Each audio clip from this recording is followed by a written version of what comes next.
Hi everyone! Today we are talking about how to switch from surviving to thriving as a busy mom because that is what we really want to get to, right? So let's talk about what we're going to do. The first step is going to be connect. How do you connect to the roles and the things you have to do?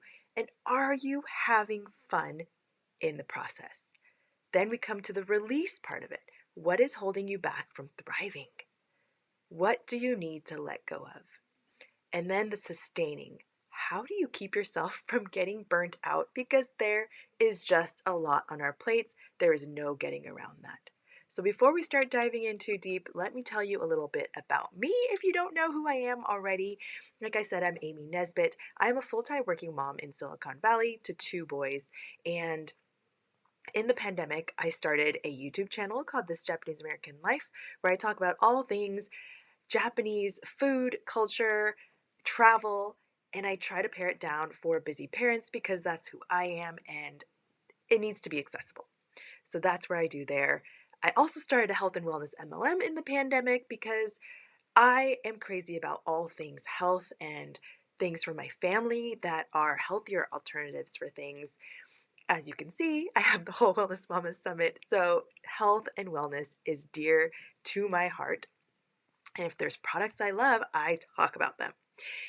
Then I started a food Instagram and TikTok because I absolutely love food.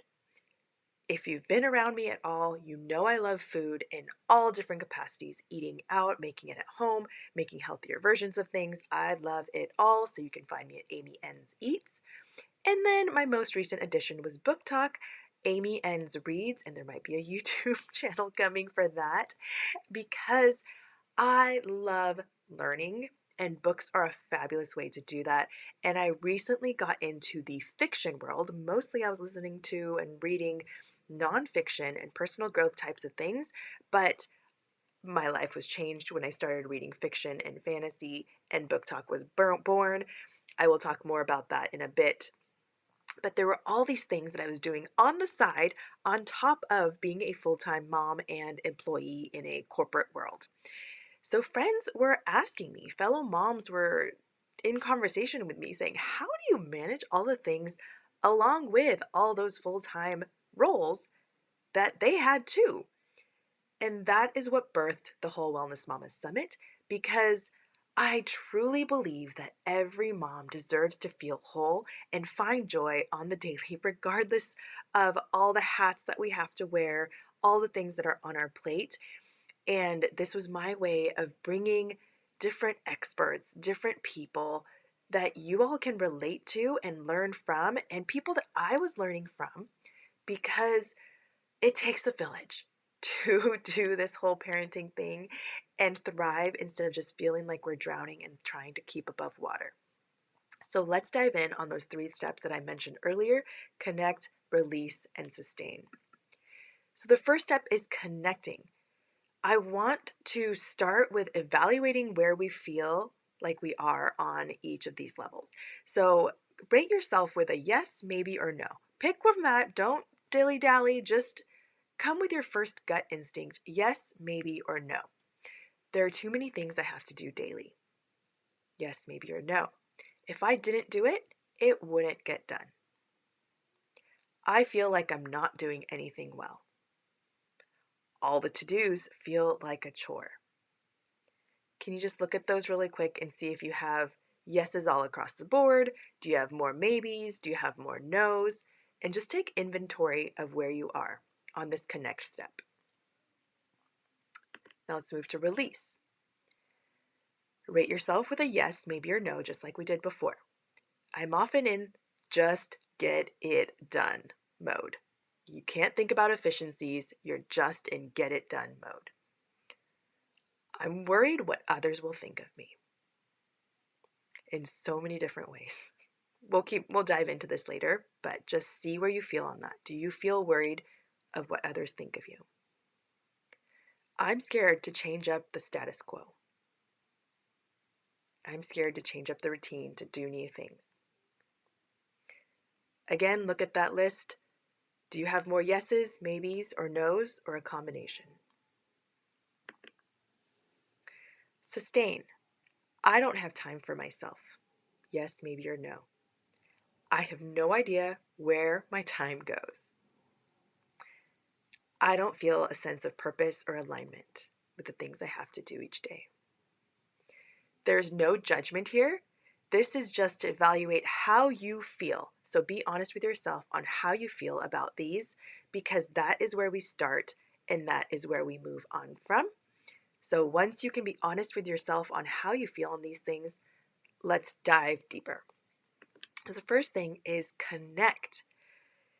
And here are the things that I am going to suggest you do, but this is just a starting point. The first thing, it is all about mindset. So if we can change our I have to's to I get to's, and maybe you've heard these before, but this has been very useful for me because we tend to have this I have to take my kids to school. I have to cook dinner. I have to take my kids to their 5 extracurricular activities. I have to go to work. I have to name it. That is the mindset that is natural to us. But if we can switch that to say, I get to, that is seeing things in a much more positive light. And I'm going to stop actually because I want to note that all of these things are things we can teach our kids too. Because the earlier we can get them into the mindset of evaluating things, reviewing things, figuring out how to attack things better, they are going to be equipped much better for navigating the rough waters of life, which we're always going to be going through these ups and downs. So I want you to think about this in a sense for you. How can you change this?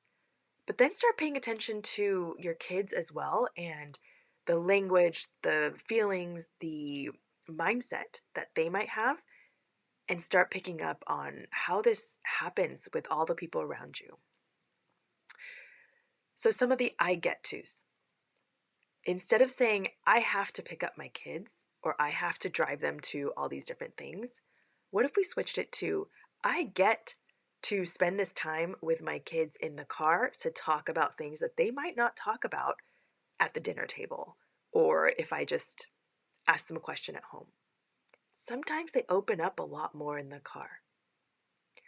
Or for dinner, maybe you can say, I get to choose something healthy for my kids to eat or for myself to eat instead of, I don't know, takeout or whatever it is. I have to go to work. Is there something positive about work?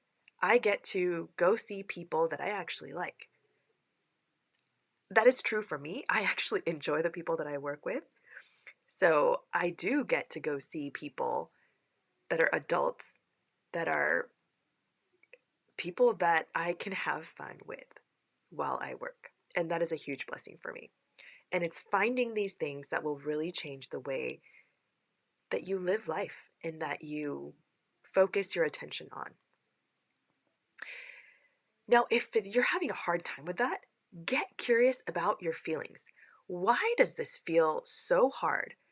Why does it feel like a burden? What would make it better? Did you always feel this way? Or did something change at some point to make you feel like something is not fun? Do you feel like making dinner is a burden because you have all these different things? Maybe you don't get home from taking the kids to all these different things until 5 o'clock and you have to have dinner on the table at 5:30.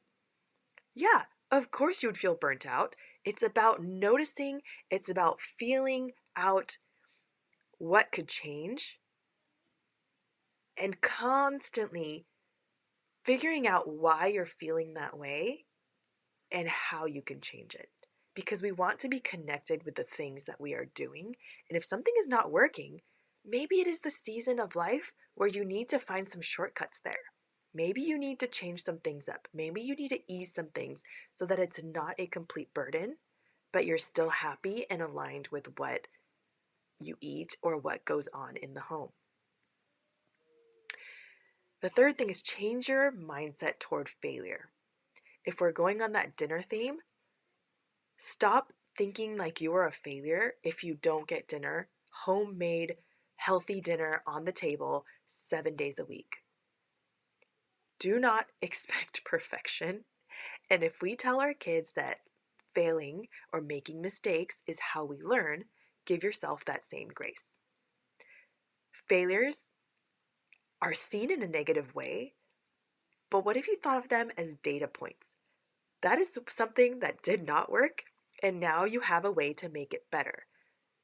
You use those failures, you use those mistakes to build on and make things better and make things more efficient and make things more productive in the future instead of dwelling on that thing that went wrong. Use that to get better going forward. And this is so important. Can you ask with each thing that you do, how can this be more fun?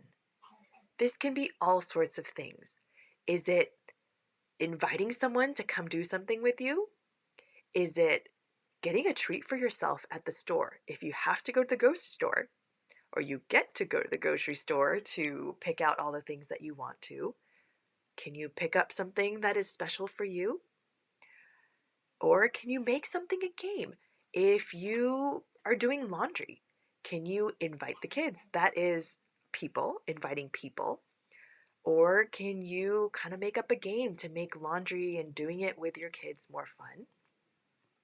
Or I also do a lot of things for myself where I let myself do something once I get through some tasks. So maybe it's a work thing where I need to go look through a certain number of things, which is kind of tedious. But if I can get through a certain number, then I'll let myself grab a piece of dark chocolate or get up to go grab some tea or do some stretches or whatever it might be that kind of breaks that up and makes me have an incentive to get to that next thing. Build it in. I don't know what it is for you. Maybe it's music. Maybe you just like listening to music while you cook, and that makes it a lot more fun because you can just kind of dance along. Maybe that's for work. Maybe it is, I don't know what it is. Maybe there's something for your kids too, where there is something that just makes it a little more fun and makes them want to do the things that might be a little more not fun. But if you can add a little way to add a little more playfulness, I think that'll go a long way. Here are some examples from my life recently where the kids raked just all on their own. It became a kind of who can build a bigger leaf tower. And because we were doing it together, it was this connection, the people part of it. How can you bring people into this? So for us, it was our family.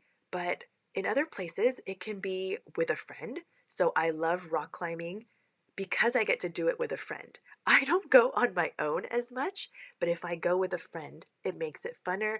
And then it's a mental, physical, and friend exercise. How can you make it more fun? Even the chores. Raking is no fun, at least for me, but for the kids, it became fun. And when they were doing it and when they were having fun, it became fun for me too. The second picture here is we were playing trampoline basketball, and I have this goal to have intentional movement in my day. And I also have a goal to spend one-on-one time with my children.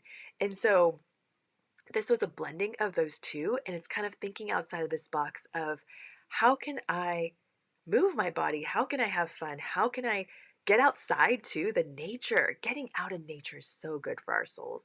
And so it was the blending of all of these things that just made it more fun and incorporating play into we were moving our bodies, but it was fun. And this third picture is me on the hammock, and this was me working. I was on a meeting, but being outside, I was working from home. It was a nice day, and it was absolutely gorgeous. It just lifted my mood. Like I said, with the nature thing, being outside, feeling the sun, it is so good for our souls, for our skin, for our bodies. Just It is so great, and it doesn't have to be a long time. I was just out there for a little bit, and I could do this. It was one of those meetings that I could be outside for, and I was still paying attention, and it was thinking outside the box, doing something that made that a little more fun.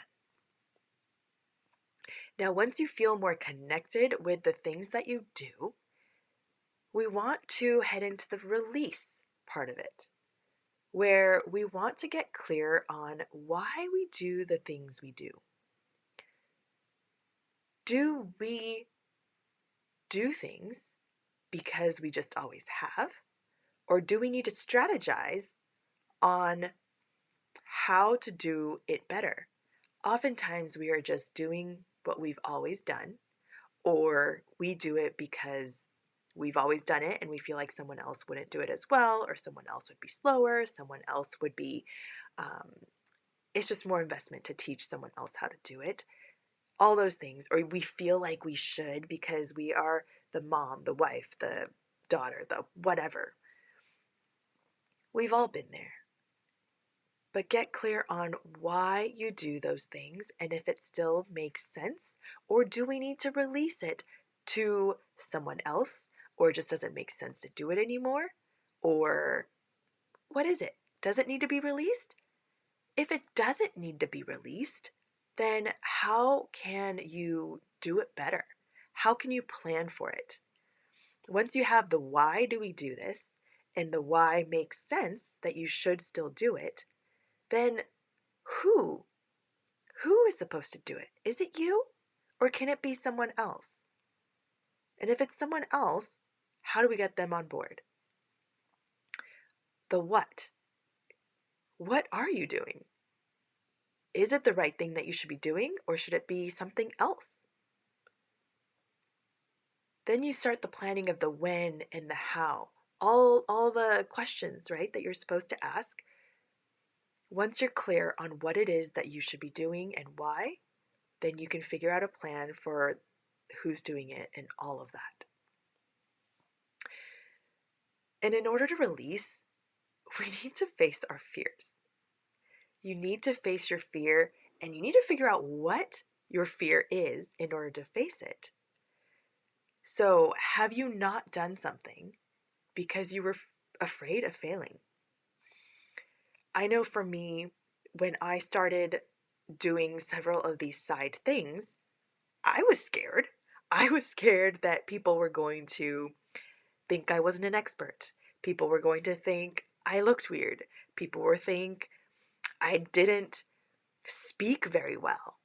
I used too many ums or likes or whatever. We fear so many different things, and we often don't even know what we fear. So if we can really think about, okay, what is it that I want to do? What is it that I need to do? And get clear on that. And then get clear on why we're not doing something. Like if you really want to start something right now, or maybe you really want some me time, why don't you? Are you afraid to ask for something that you want? Are you afraid that you're going to ask and then you're not going to do something well if you're given a responsibility? I want you to think about it, and I want you to face it.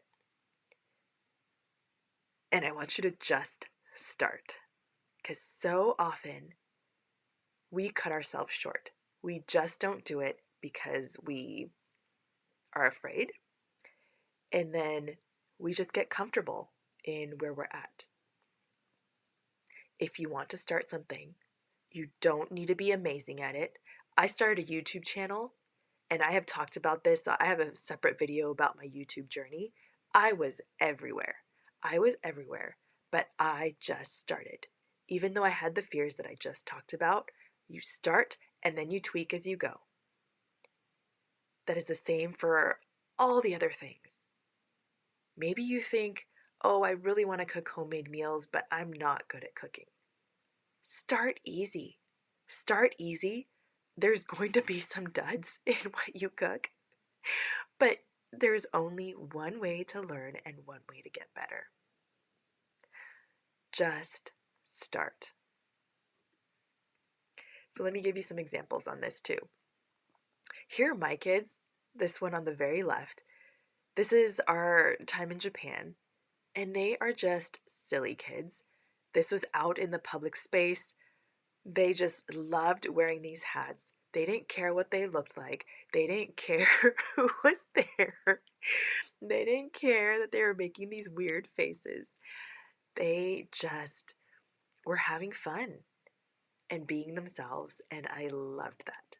I loved that they had no fear, no concern about people judging them, and I hope they stay that way. The second one is one of the activities we did through my food Instagram, and it was a picture thing. And when I look at this, I see all the opportunities that have opened up because I just started. Am I someone that goes to eat out all the time and tries all these different things and spends tons of money on these outings on food? No, I'm not. And so I didn't think that I was going to be adding so much value to all the people out there. But you know what? I enjoyed it.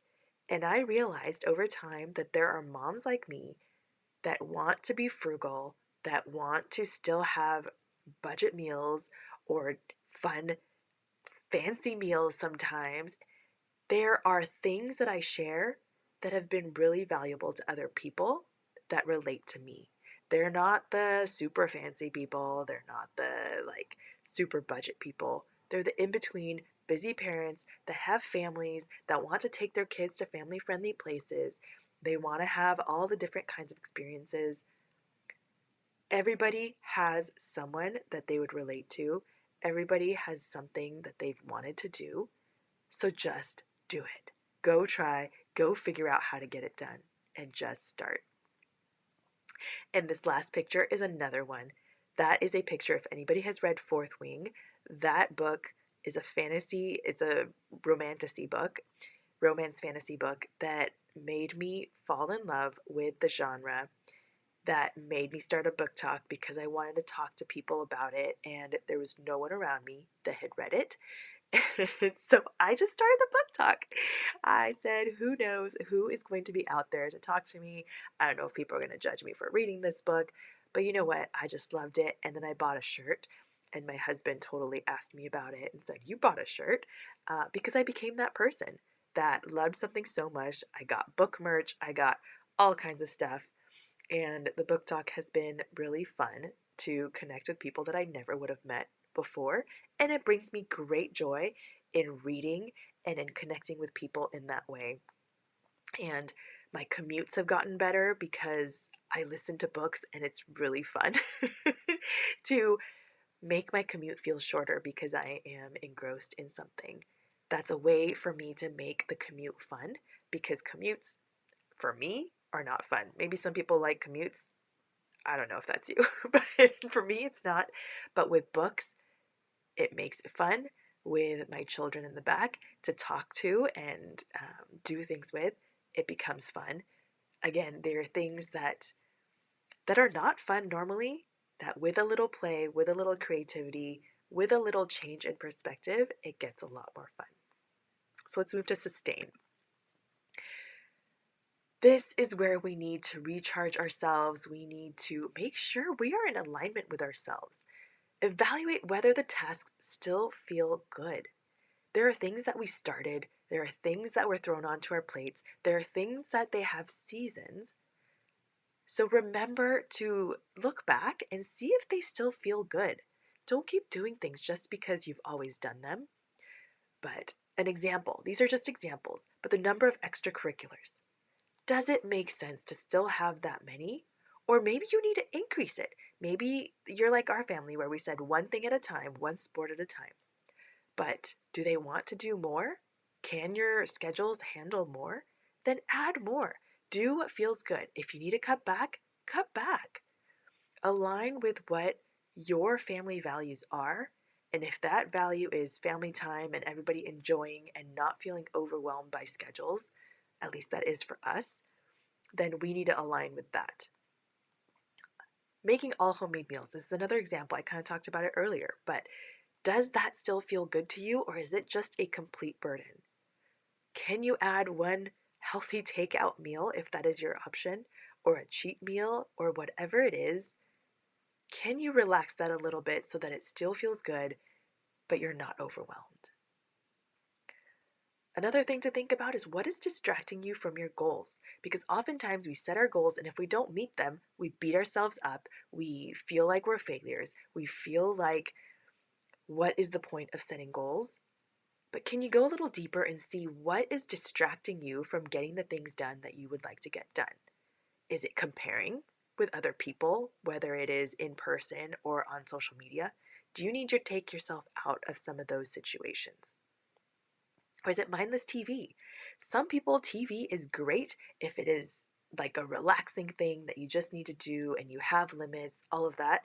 But if that is something that you just dive into and then you don't do all the things that you want to get done and then you spiral, maybe consider taking that out. I don't know what it is for you, but if there is something that is distracting you away from your goals, evaluate and figure out how to take those out. And my biggest question to everyone is, are you doing things that bring you joy? Because that releases tension and overwhelm from your life. You need to make the time to find the things that bring you joy. Not joy as a family, or joy to your kids, or joy to your parents, or joy to whomever, for you. Are you thinking about what those things are? And are you finding time for that? Again, let me give you some examples here. So the left here is Disneyland in Tokyo.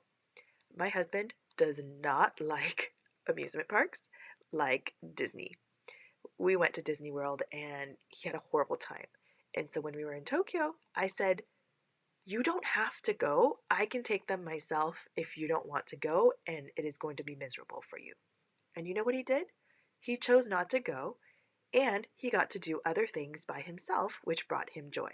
And so that gives me great joy also, that I was able to give him that gift of space.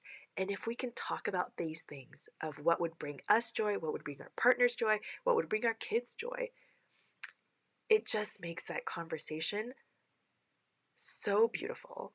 And when people are allowed to do the things that bring them joy, they come back as a better person, a more cheerful, willing to participate, willing to help others people. The second one is a girls' trip. I got to go to a girls' trip in Hawaii, and it was so fun to be able to do that, to spend time with my friends in a non mom capacity. Did I miss my kids? Absolutely. But you know what? Taking that time for myself, taking that time in a different way, to have fun in a different way and allow myself to do that and not feel shame or guilt or anything about taking that time away was a fabulous gift. And I came back absolutely 100% as a better mom. And the third thing here is food. I told you before, I really enjoy fun food with friends, by myself, with my kids. My kids come with me to all sorts of different outings that I post on for my social food Instagram. And it is a fun thing that we do together now and enjoy together. And I'm so glad that I just started. So here's my challenge for you today, because we always like to end with a quick action or challenge. Find a way to make something you don't really enjoy a little more fun. I gave you several examples, but figure out what it is for you.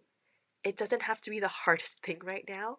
Find one thing in your day that you do that you don't really look forward to, and find a way to make it a little more fun. And tell me how that went for you, because I'd love to hear how that changed your perspective on that task, or maybe it even just changed your perspective on the day because the thing that you didn't really want to do wasn't as dreadful. So that is my challenge for you, and I really want to hear about it. So comment and let me know. And here is my freebie for you for being part of the summit. I want to give you a free month in my new Whole Wellness Mamas membership. Use the code SUMMIT and you'll get a free month because I want you to experience what I am offering. And if you heard all the different things here, you're not going to go from surviving to thriving in a day, right? Or a week or a month. It is a journey and it takes a village. We've all heard it say it takes a village to raise kids, to be a parent, all of that. And I want to support you on this journey. I need support. You need support. Let's do this parenting thing together. Let's reach this Whole Wellness Mama's goal together. This is where we are going to be talking about different aspects of parenting, of momming, of thriving. How can we get there? And I'll also talk about books. I'm going to dive into the books that I absolutely love talking about. And we'll also have guest speakers at different times. So it is going to be a very fun time, very uplifting, and I want to keep you accountable too. So if you have things that you want to do, like you want to set aside time for you, I am going to call you out on it if you don't start taking action, because knowledge is power, or so they say. But really, I think action is where the power is. So I want you to learn, learn, learn. Learning is great, but I want you to start taking action. So come join me, 1 month free. Let's do this together. You can leave after a month if you find no value in it, but I think you will. And I am so excited to have you there.